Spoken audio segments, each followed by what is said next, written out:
There were these two guys, two men, both seriously ill. They were both in the same hospital room. One man was allowed to sit up in his bed for an hour every day to help drain the fluid from his lungs. The other was stuck on his back. He couldn't move or get up. The man who was able to drain his lungs, his bed was next to a window. The men talked for hours on end. They got to know each other. They talked about their families, their upbringing. They talked about their careers, the military service, where they've been. They talked about everybody. When you're in a room 24/7 with somebody, you talk about anything. And every afternoon, when the man in bed by the window, he could get up for that hour, right, and look out that window. He would pass the time by describing to his roommate what was going on out in the world. And the man in the bed began to live for those moments. It's like life. He's breathing life into him. And he wanted to know about what's going on there, the things that are going on in the world. The man would tell him about the window that had overlooked a lake, and ducks and swans were playing on the water while children had their model boats, right, floating along.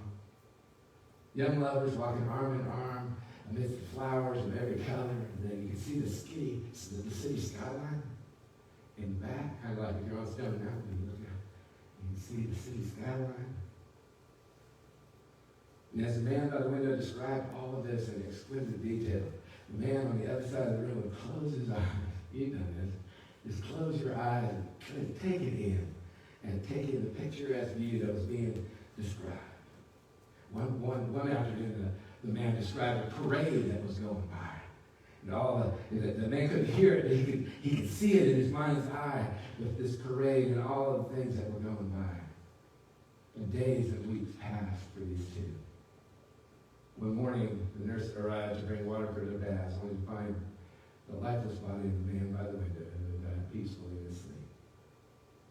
She called the attendant to take the body away.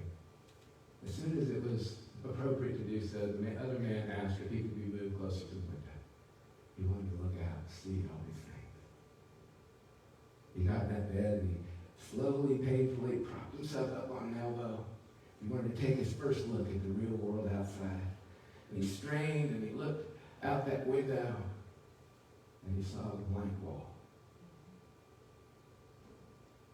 The man asked the nurse, what would have compelled this man to tell me all of those stories about the wonderful things outside the window?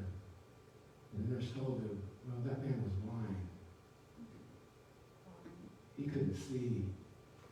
Maybe he was grateful to have someone to share his memories with.